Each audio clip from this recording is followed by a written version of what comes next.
একটা ইউনিয়ন পরিষদের চেয়ারম্যান যদি শুধু বিশেষ দলের নমিনেশনের জন্য যদি 1, 1.5, 2 কোটি টাকা ব্যয় করতে হয়, তাহলে নির্বাচন করতে লাগবে না টাকা? সে তো সরকারি টাকা আত্মসাৎ করবে না, কি করবে? আমি সরকারের কাছে জিজ্ঞাসা করতে চাই, কেন দেশের এই অবস্থা, দেশের এই পরিস্থিতি কেন? কি আছে ইউনিয়ন পরিষদে? আছে কি হালাল ভাবে খাওয়ার মতো? কিছুই নাই। সরকার সম্মানী ভাতা ঘোষণা করছেন চেয়ারম্যানদের জন্য 10,000 টাকা, মেম্বারদের জন্য 8,000 টাকা। এটাও গত কয়েক বছর আগে। এর আগে ছিল চেয়ারম্যানদের 2,000 টাকা, মেম্বারদের 900 টাকা। তো একজন মেম্বার এক জায়গায় চা খাইতে বসলে একা খাইতে পারে? চেয়ারম্যান দৈনিক পকেট খরচ কত? একজন গরিব লোক আসলো, ফকির আসলো, ভিক্ষুক আসলো, এ সাধারণ লোকের মতো 10 টাকা 5 টাকা দিতে পারে একজন মেম্বার, একজন চেয়ারম্যান? আমার কাছে বড় আশ্চর্য লাগে যে সরকারের উচ্চ পদে যে সমস্ত লোকগুলো আছে, এগুলি কি বোকার স্বর্গে বাস করে?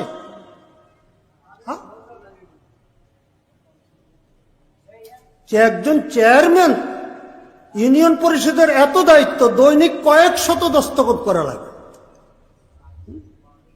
এই আজকে সকাল থেকে আসতেছি, রাস্তার মধ্যে যে ফোন রিসিভ করেই কুল করতেছি, হুজুর আপনাকে কখন পাবো? কেন? একটা দস্তখত লাগবে, আমার এটা লাগবে, এটা লাগবে, এটা লাগবে, এটা লাগবে। যে একজন ইউনিয়ন পরিষদের চেয়ারম্যানের যে কতটুকু কাজ, রাত আছে না দিন আছে, হ্যাঁ? সেখানে সম্মানী ভাতা কত? 10,000 পুরা না, উপজেলা থেকে দিবে 4,600 টাকা, আর বাকি 5,400 টাকা। এই প্রসঙ্গে একটা কিস্সা বলতে মনে চায়। এক রাজা গান বাজনা শুনতো, তো এক বাদক সে ডোল পিটাইতো, ডোল পিটাইয়া গান গাইত। তো তার গান শুনে বাদশাহ খুশি হইয়া তাকে একটা হাতি উপহার দিছে। প্রথমে তো খুশি, বাদশাহ তাকে হাতি উপহার দিছে, হাতি নিয়ে গেছে বাড়িতে।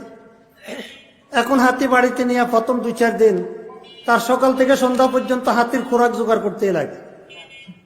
বাড়ির কলা গাছ টলা সব শেষ করে আশেপাশে গিয়া সে এখন বিরক্ত, কিরে হাতে দিয়া কি করব? হাতের খোরাক জোগাইতে তো আমার পুরা দিন চলে যায়। তো তার ঘরে একটা ভাঙ্গা ঢোল ছিল, পুরাতন। এই ঢোলটা হাতির গলায় বান্ধা দিয়া বলতেছে, আমিও ডোল পিটাইয়া খাই, তুমিও ডোল পিটাইয়া খাও। তো সরকার এত দুর্বল, সরকার এত দুর্বল, সরকারের হাতে ফান্ড নাই। এই জন্য চেয়ারম্যানদেরকে নামে মাত্র সম্মানী ভাতা না, আমি বলে এটা অসম্মানী ভাতা। 10,000 টাকা ঘোষণা করছে, উপজেলা থেকে দেওয়া হয় কত? 4,600 টাকা, আর বাকিটা জনগণ থেকে ট্যাক্স উঠে এলো, হোল্ডিং ট্যাক্স। এখন চেয়ারম্যান যদি আইসাই যে আগে ছিল 100 টাকা, এখন 200 টাকা ট্যাক্স বসায়, তাহলে চেয়ারম্যান আর ভোট পাইব? হ্যাঁ, এইভাবে তো চেয়ারম্যান ট্যাক্স বাড়াইতেও পারবে না, আর জোর জবরদস্তি করে আদায়ও করতে পারবে না। কথা বুঝছেন? এ সামান্য একটি ইঙ্গিতে বললাম। একটা ইউনিয়ন পরিষদের চেয়ারম্যান যদি শুধু বিশেষ দলের নমিনেশনের জন্য যদি 1, 1.5, 2 কোটি টাকা ব্যয় করতে হয়, তাহলে নির্বাচন করতে লাগবে না টাকা?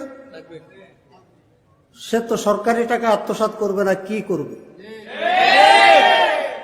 আমি সরকারের কাছে জিজ্ঞাসা করতে চাই, কেন দেশের এই অবস্থা, দেশের এই পরিস্থিতি কেন? ওলামায়ে কেরাম শুধু মাদ্রাসা করবে, মসজিদ ইমামতি করবে, ওয়াজ নসিহত করবে, হাজার হাজার কোটি টাকা ঘুষ দুর্নীতির মাধ্যমে আত্মসাৎ হতেছে। এই অন্যায়ের বিরুদ্ধে কথা কে বলবে? অন্যায়ের বিরুদ্ধে প্রতিরোধ গড়ে তুলবে কে?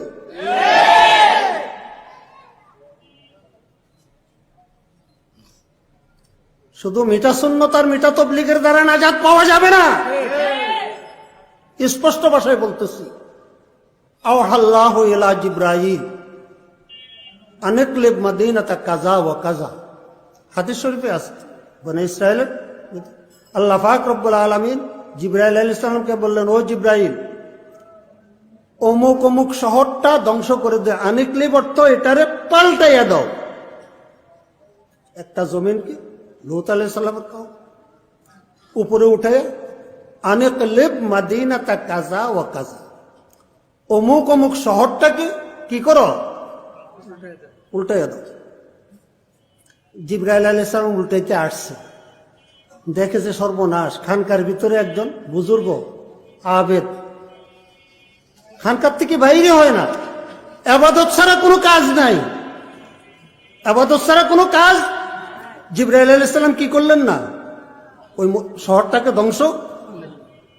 আল্লাহ পাক রব্বুল আলামিনের দরবারে বলতেছে, ইয়া রব ইন্না আবদাকা ফুলানান লাম ইয়াসিকা তরফাতা আইন।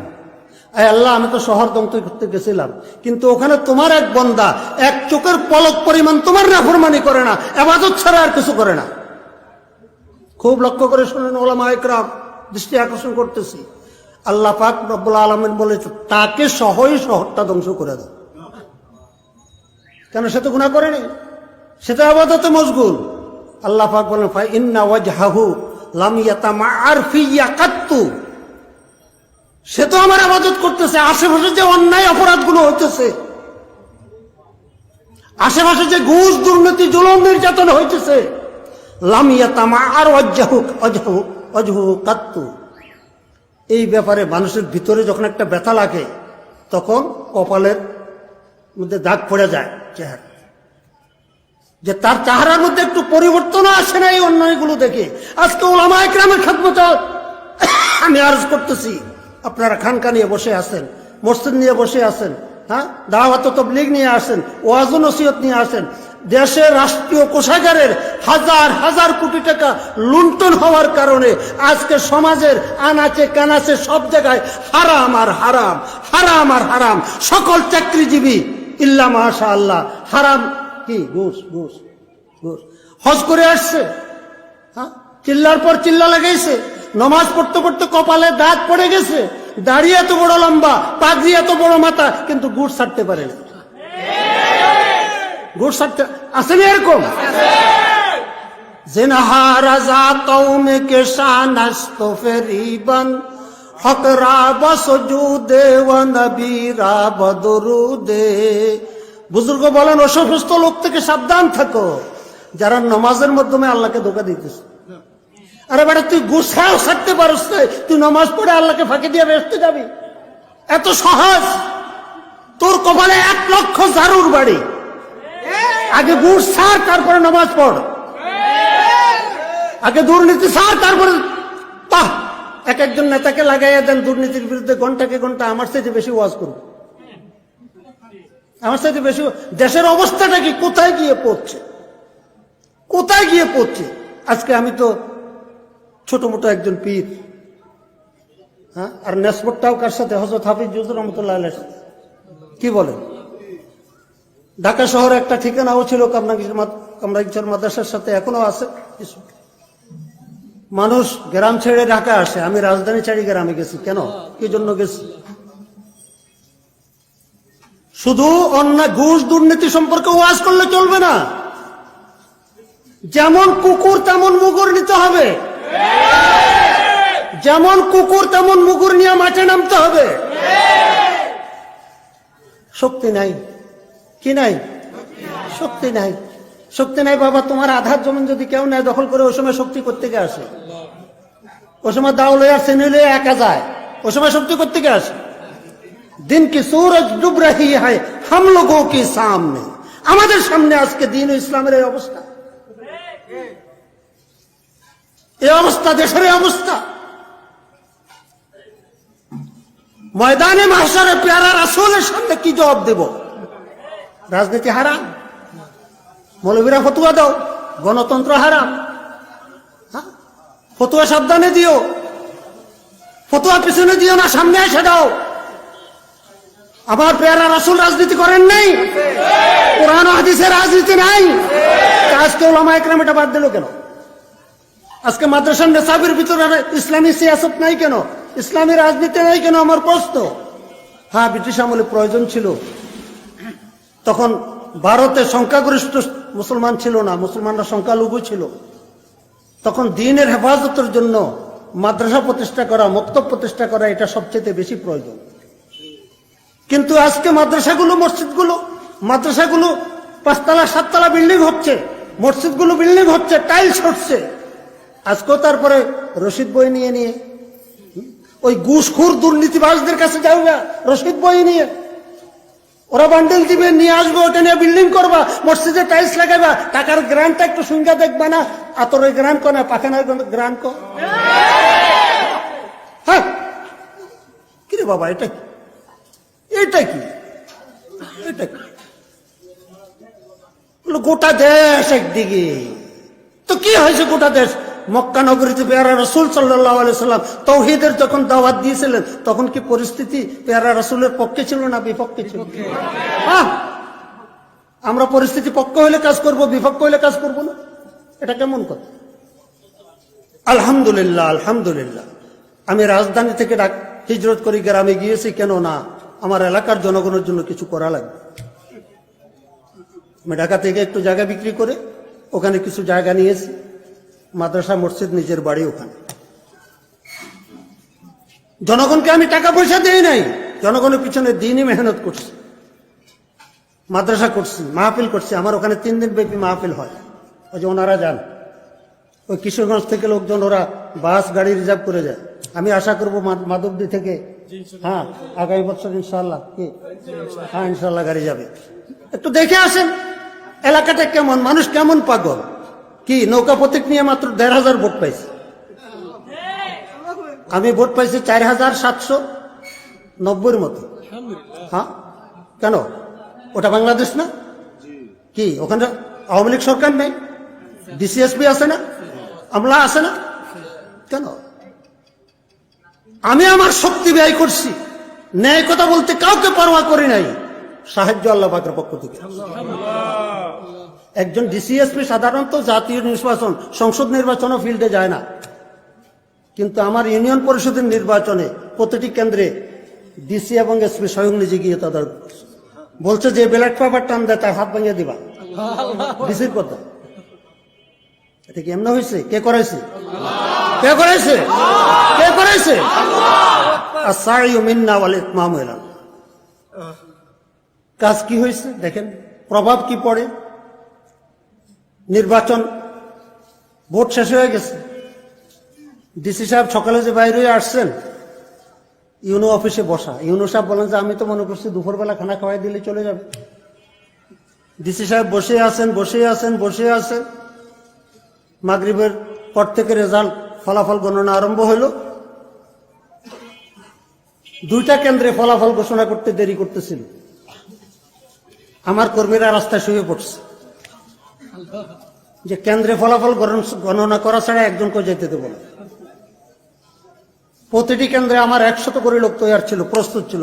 যদি প্রশাসন ব্যর্থ হয়, যদি কেন্দ্র দখল করে ভোট কাটতে চায়, এই 100 লোক তারা নিজেদের শক্তি প্রয়োগ করে সেটা প্রতিরোধ করে। ডিসি সাহেব বলতেছিলেন আমরা তো আতঙ্কিত ছিলাম যে কাদেরা কি ঘটে যায়, কি হয়, কি ঘটে যায় কাদের। গেলাম ইউনো অফিসে, নির্বাচন অফিসে গেলাম, চূড়ান্ত ফলাফলের ডিসি সাহেব ইউনো সাহেবের কামরায় বসা। আরেকটা ইউনিয়নে নির্বাচন হয়েছে, নির্বাচিত চেয়ারম্যান, দলীয় চেয়ারম্যান, তিনি মিষ্টি নিয়ে আসছে ডিসি সাহেব সহ ইউনো সাহেব সহকারে। আমি দেখা করতে গেলাম, সালাম দিলাম, বসলাম, চলে আসতেছি, এমন টাইম ইউনো সাহেব বললেন চেয়ারম্যান সাহেব মিষ্টি খাইয়া যায়। আমি বলছি যে না আমি খাবো না, কারণ গোটা 5টা বছর উপজেলা মিটিং এ বসেছি, 1 কাপ চা খাওয়াইতে পারে না আমাকে, 1 কাপ চা আমি খাইনি। কেন খাই না সে প্রশ্ন হলো ভিন্ন। সরকারি পয়সা, সুদ মিশ্রিত পয়সা, সুদ কি আপনি ট্যাক্স দিতে দেরি হয়েছে, জমির খাজনা দিতে দেরি হয়েছে, সুদ দেওয়া লাগে না? সরকারি কোষাগারের টাকা সুদ মিশ্রিত টাকা। হ্যাঁ আচ্ছা যাই হোক, জায়েজের ফতোয়া ভিন্ন, তাকওয়ার খেলা।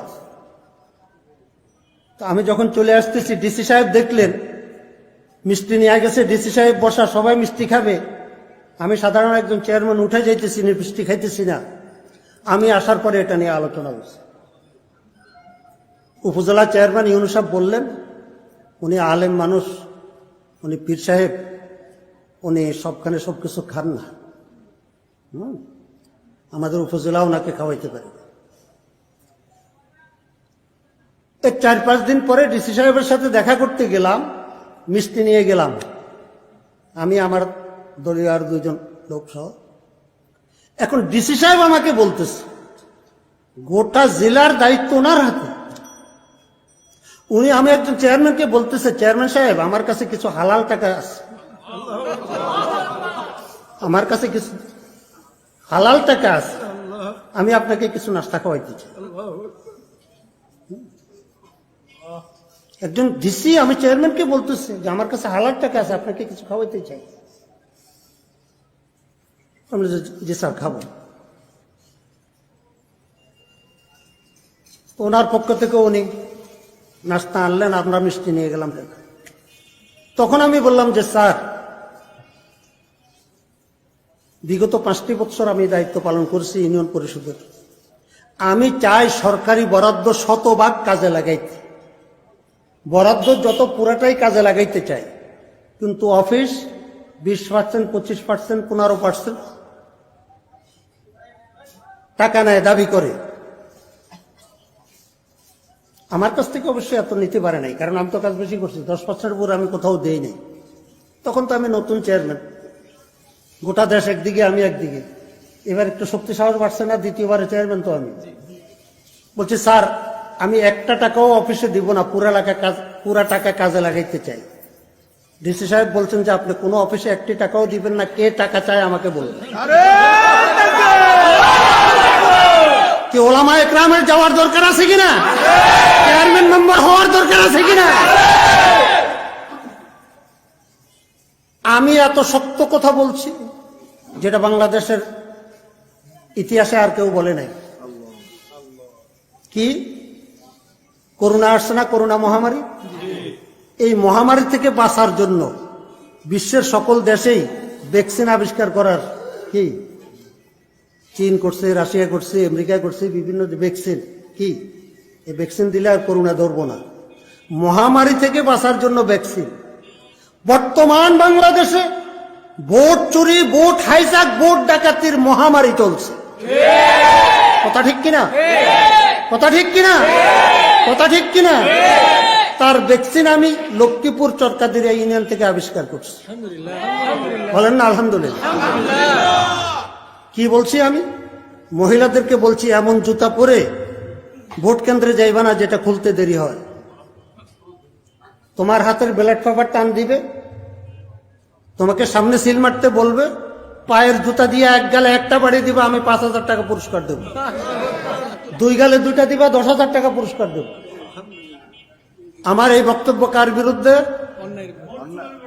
আরে ভোট হাইজাকার, ভোট চোরের বিরুদ্ধে আমার এই আইনের পক্ষে। আইন কি? সরকার আনসার, পুলিশ, বিজিবি, র্যাব কেন দিয়েছে? জনগণ যেন ভোটাধিকার প্রয়োগ করতে পারে। কি প্রশাসন অসহায়, কন্ট্রোল করতে পারতেছে না দাপটওয়ালাদের দাপটে। ওই ভোট হাইজাকার, ওই ভোট চোর আর ভোট ডাকাতদের বিরুদ্ধে আমার এই ভ্যাকসিন কি জুতার বাড়ি।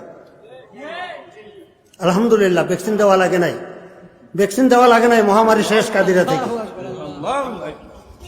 কারণ কাদিরা ইউনিয়নের ভিতরে কোনো বাপের বেটা ছিল না যে আমার সামনে এসে ভোট কাটবে। ভোট কাটতে হলে, কেন্দ্র দখল করতে হলে আমার লাশের উপর দিয়ে। বিগত 5 বছর আগের নির্বাচনে বলছি আমি কাফনের কাপড় পরে মাঠে নামবো, বাজারে কাফনের কাপড় শেষ হয়ে গেছে, প্রশাসন ভয় পেয়ে গেছে। এখানে ব্যতিক্রম কিছু হইলে শত শত লাশ পড়ে, শত শত লাশ পড়ে।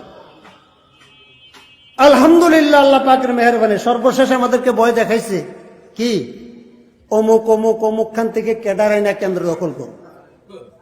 আমি বলছি বহিরাগত লোকজন আসবে, সাধুবাদ জানাবো, ভোট দেখতে আসেন, কোনো অসুবিধা নাই। কেন্দ্রে ঢোকার চেষ্টা করবেন, ভোট কাটার চেষ্টা করবেন, একজনকেও আমি ফেরত যেতে দেব না। আমার বাঁচার দরকার নেই, 70 বছর বয়স হয়ে গেছে, এখন আমার যাওয়ার সময়। ভোট ডাকাতি করতে আসবে, একজনকে যেতে দেব না। এই যে আমার বক্তব্য আজকে বলতেছি, এটা গণতন্ত্রের পক্ষে, এটা ন্যায়ের পক্ষে, এটা সরকারের পক্ষে, দুর্নীতির বিপক্ষে। কথা ঠিক কিনা? আসুন আমরা সকলে অন্যায়ের বিরুদ্ধে রুখে দাঁড়াই। দুর্নীতিবাজদেরকে না বলি,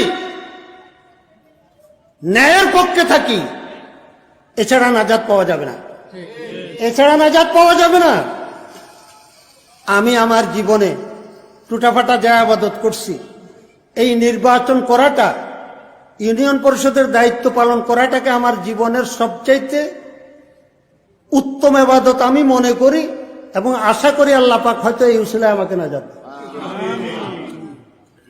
এই পর্যন্ত আমার চেয়ারম্যান হিসাবে যেটা আপনাদের শোনার প্রয়োজন ছিল, দেশবাসীর শোনার প্রয়োজন ছিল, আমি বললাম। একটা ইউনিয়ন পরিষদের চেয়ারম্যান যদি শুধু বিশেষ দলের নমিনেশনের জন্য যদি 1, 1.5, 2 কোটি টাকা ব্যয় করতে হয়, তাহলে নির্বাচন করতে লাগবে না টাকা? সে তো সরকারি টাকা আত্মসাৎ করবে না, কি করবে? আমি সরকারের কাছে জিজ্ঞাসা করতে চাই, কেন দেশের এই অবস্থা, দেশের এই পরিস্থিতি কেন? কি আছে ইউনিয়ন পরিষদে? আছে কি হালাল ভাবে খাওয়ার মতো? কিছুই নাই। সরকার সম্মানী ভাতা ঘোষণা করছেন, চেয়ারম্যানদের জন্য 10,000 টাকা, মেম্বারদের জন্য 8,000 টাকা। এটাও গত কয়েক বছর আগে, এর আগে ছিল চেয়ারম্যানদের 2,000 টাকা, মেম্বারদের 900 টাকা। তো একজন মেম্বার এক জায়গায় চা খাইতে বসলে একা খাইতে পারে? চেয়ারম্যান দৈনিক পকেট খরচ কত? একজন গরিব লোক আসলো, ফকির আসলো, ভিক্ষুক আসলো, এ সাধারণ লোকের মতো 10 টাকা 5 টাকা দিতে পারে একজন মেম্বার, একজন চেয়ারম্যান? আমার কাছে বড় আশ্চর্য লাগে যে সরকারের উচ্চ পদে যে সমস্ত লোকগুলো আছে, এগুলি কি বোকার স্বর্গে বাস করে?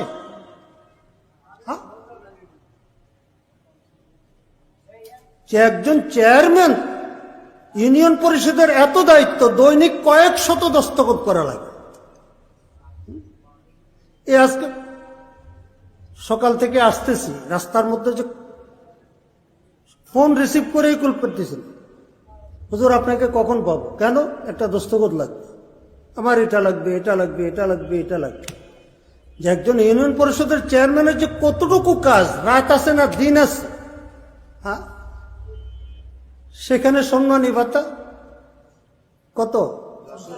10,000 পুরা না, উপজেলা থেকে দিবে 4,600 টাকা, আর বাকি 5,400 টাকা। এই প্রসঙ্গে একটা কিস্সা বলতে মনে চায়। এক রাজা গান বাজনা শুনতো, তো এক বাদক সে ডোল পিটাইতো, ডোল পিটাইয়া গান গাইত। তো তার গান শুনে বাদশাহ খুশি হইয়া তাকে একটা হাতি উপহার দিছে। প্রথমে তো খুশি, বাদশাহ তাকে হাতি উপহার দিছে, হাতি নিয়ে গেছে বাড়িতে। এখন হাতি বাড়িতে নিয়ে প্রথম 2-4 দিন তার সকাল থেকে সন্ধ্যা পর্যন্ত হাতির খোরাক জোগাড় করতে লাগে। বাড়ির কলা গাছ টলা সব শেষ করে আশেপাশে গিয়া সে এখন বিরক্ত, কিরে হাতে দিয়ে কি করব? হাতের খোরাক জোগাইতে তো আমার পুরা দিন চলে যায়। তো তার ঘরে একটা ভাঙ্গা ঢোল ছিল, পুরাতন। এই ঢোলটা হাতের গলায় বান্ধা দিয়া বলতেছে, আমিও ডোল পিটাইয়া খাই, তুমিও ডোল পিটাইয়া খাও। তো সরকার এত দুর্বল, সরকার এত দুর্বল, সরকারের হাতে ফান্ড নাই। এই জন্য চেয়ারম্যানদেরকে নামে মাত্র সম্মানী ভাতা না, আমি বলে এটা অসম্মানী ভাতা। 10,000 টাকা ঘোষণা করছে, উপজেলা থেকে দেওয়া হয় কত? 4,600 টাকা, আর বাকিটা জনগণ থেকে ট্যাক্স উঠে এলো, হোল্ডিং ট্যাক্স। এখন চেয়ারম্যান যদি আইসাই যে আগে ছিল 100 টাকা, এখন 200 টাকা ট্যাক্স বসায়, তাহলে চেয়ারম্যান আর ভোট পাইব? হ্যাঁ, এই বয়ে তো চেয়ারম্যান ট্যাক্স বাড়াইতেও পারবে না, আর জোর জবরদস্তি করে আদায়ও করতে পারবে না। কথা বুঝছেন? সামান্য একটি ইঙ্গিতে বললাম। একটা ইউনিয়ন পরিষদের চেয়ারম্যান যদি শুধু বিশেষ দলের নমিনেশনের জন্য যদি 1, 1.5, 2 কোটি টাকা ব্যয় করতে হয়, তাহলে নির্বাচন করতে লাগবে না টাকা? সে তো সরকারি টাকা আত্মসাৎ করবে না, কি করবে? আমি সরকারের কাছে জিজ্ঞাসা করতে চাই, কেন দেশের এই অবস্থা, দেশের এই পরিস্থিতি কেন? ওলামায়ে কেরাম শুধু মাদ্রাসা করবে, মসজিদ ইমামতি করবে, ওয়াজ নসিহত করবে, হাজার হাজার কোটি টাকা ঘুষ দুর্নীতির মাধ্যমে আত্মসাৎ হয়েছে। এই অন্যায়ের বিরুদ্ধে কথা কে বলবে? অন্যায়ের বিরুদ্ধে প্রতিরোধ গড়ে তুলবে কে?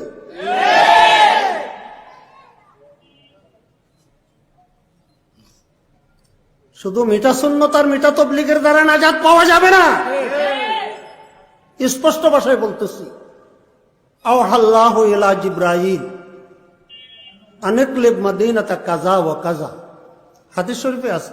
বনি ইসরাইলের আল্লাহ পাক রব্বুল আলামিন জিব্রাইল আলাইহিস সালামকে বললেন, ও জিব্রাইল, অমুক অমুক শহরটা ধ্বংস করে দে। আনিকলিব অর্থ এটারে পাল্টাইয়া দাও। একটা জমিন কি লূত আলাইহিস সালামের কওম উপরে উঠে আনিকলিব মদিনাতা কাযা ওয়া কাযা, অমুক অমুক শহরটাকে কি করো, উল্টাইয়া দাও।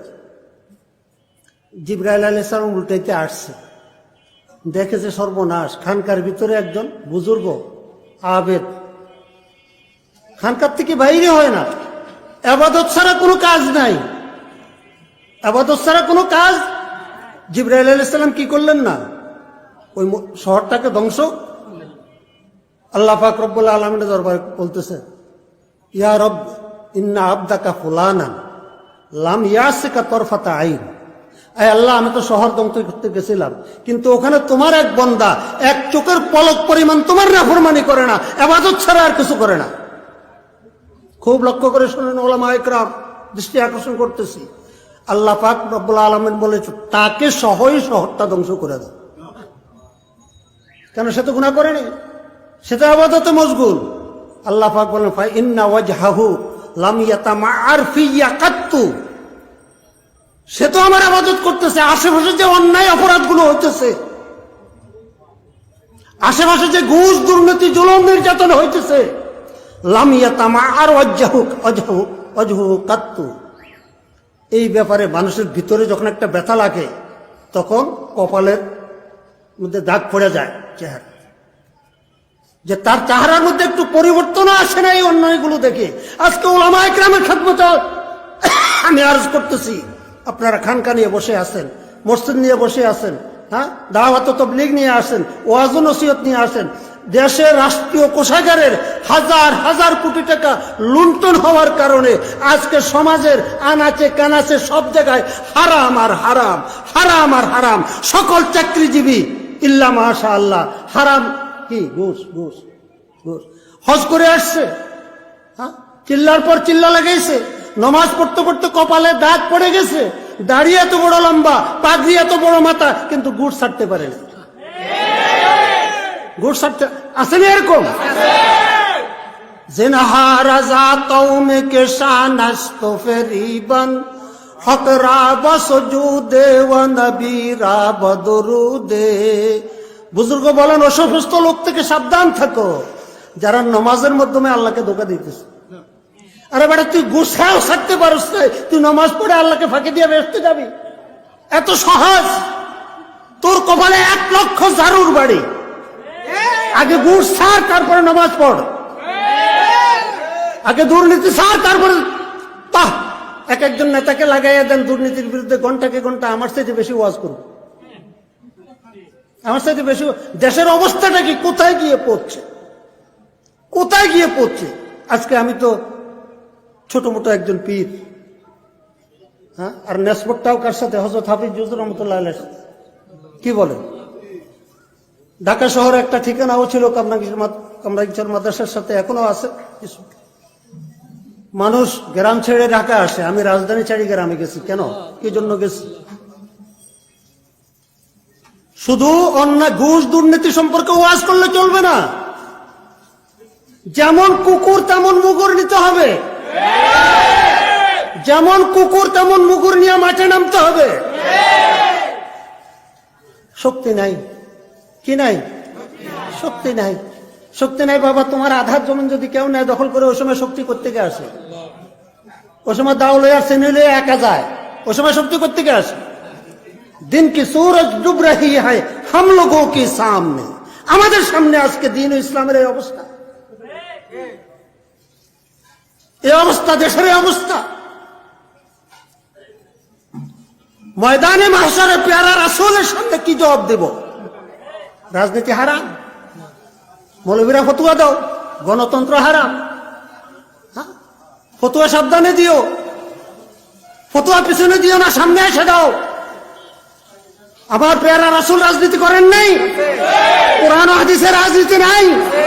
আজকে ওলামা একরাম এটা বাদ দিল কেন? আজকে মাদ্রাসার নেশাবের ভিতরে ইসলামী সিয়াসত নাই কেন? ইসলামী রাজনীতি নাই কেন? আমার প্রশ্ন। হ্যাঁ, ব্রিটিশ আমলে প্রয়োজন ছিল। তখন ভারতে সংখ্যাগরিষ্ঠ মুসলমান ছিল না, মুসলমানরা সংখ্যালঘু ছিল। তখন দ্বীনের হেফাজতের জন্য মাদ্রাসা প্রতিষ্ঠা করা, মক্তব প্রতিষ্ঠা করা, এটা সবচেয়ে বেশি প্রয়োজন। কিন্তু আজকে মাদ্রাসাগুলো 5তলা 7তলা বিল্ডিং হচ্ছে, মসজিদগুলো বিল্ডিং হচ্ছে, টাইলস হচ্ছে। আজকেও তারপরে রশিদ বই নিয়ে ওই ঘুষখোর দুর্নীতিবাজদের কাছে যাওয়া, রশিদ বই নিয়ে ওরা বান্ডেল দিবে, নিয়ে আসবে, ওটা নিয়ে বিল্ডিং করবা, মসজিদে টাইলস লাগাইবা, টাকার গ্রান্টটা একটু সুন্দর দেখবা না, আতরের গ্রান্ট কো না পাখানার গ্রান্ট কো। হ্যাঁ, কিরে বাবা, এটা কি? এটা কি?